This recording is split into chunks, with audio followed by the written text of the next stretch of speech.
Thank you for that. Obviously, we now need to get some sort of sense of what's going on at the BBC. Andy Barr, crisis comms expert, joins me now. Good morning to you.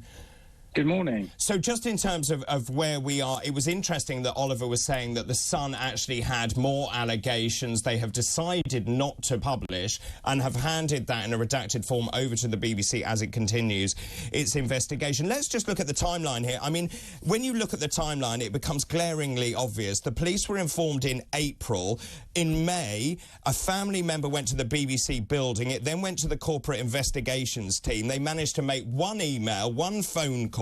They didn't actually inform the presenter until the 7th of July. Tim Davie, the BBC, constantly on the back foot. They did not take control of this narrative. And this is now a crisis communication big problem.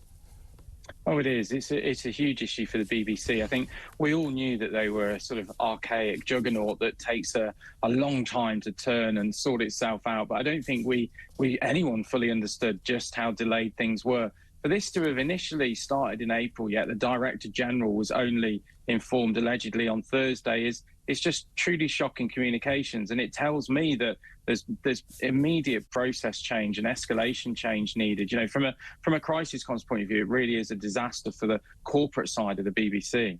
And just in terms of that, I mean, you would have thought the BBC would have learned lessons. This has happened repeatedly. It seems to me there are layers and layers of management and bureaucracy. We pay for this stuff as well, and we expect it to be conducted in a fair and transparent process. Many people say, I mean, it's actually unbelievable that more people are coming forward. In fact, I just saw one here saying it's incredible. This is Stephen Stokes saying it's incredible that the BBC is such a toxic environment that subordinates felt they were not safe enough to complain about various people until things were made public in the media, and I'm paraphrasing here. So just in terms of that, I mean, clearly there is a major problem at the BBC where people feel that they cannot speak openly, they cannot complain about behaviour in that organisation, and it feels to me that the management at the top of the tree are tone deaf.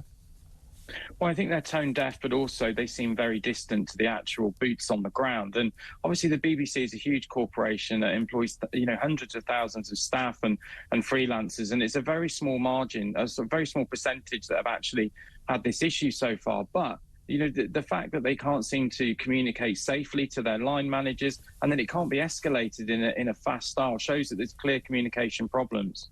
So what do they do from here? I mean, in terms of crisis comms, we've been waiting for the BBC. Clearly, I mean, it was interesting, actually, when Tim Davie gave his statement, I think it was on Radio 4, actually, originally, he was clearly looking down, looking at the script. It would have been legal. He looked terribly uncomfortable by the whole thing. So what happens now? The Sun has allegedly more stuff that they were going to print. They've decided, given the circumstances of Hugh Edwards, they have decided not to print that. They've handed that over to the BBC, which investigation is continuing. The other presenters, and I do feel sorry for the other presenters caught in this. There was a lot of finger-pointing going on. We saw people like Jeremy Vine saying, look, this is untenable, this has to change. You had Ryland Clark saying it's not me, and so on. I mean, just in terms of the collateral damage here, the BBC now needs to be seen to be doing something and actually to be on the front foot. So what does it do from here to try to regain trust from the public?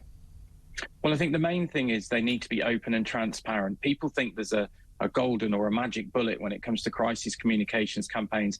That magic bullet is just simply telling the truth. Now, with the police case now effectively being closed, the BBC have no legal ramifications in terms of worrying about police action for, falling out of their inquiry. So they need to get on, get this investigation done, report their findings in a way that protects Hugh Edwards is in hospital, but also looks at everything across the whole spectrum of the BBC and its corporate arm and how it manages these situations, because right now it's not fit for purpose.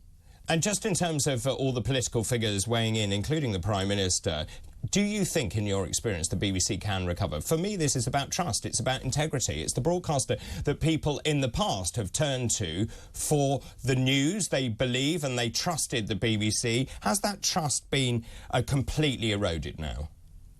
I think the trust in the corporate side of the BBC is on the wane. I would say that the news team still are a globally respected and trusted brand, but the sort of the senior management team at the BBC does have to be worried that its corporate arm doesn't work. But there's loads of organisations wrapped up in this. You think about social media, Twitter, TikTok. You know, TikTok was suggesting Hugh Edwards' name in search boxes before his name actually came out. You know, so there's going to be calls for better regulation there to, you know, to try and stop people, you know, just getting on this bandwagon and it becoming a cesspool. Andy, very good to talk to you. Thank you very much indeed, Andy Barr, crisis comms expert. I wonder what your view is, Alan, on where we are now. It's striking.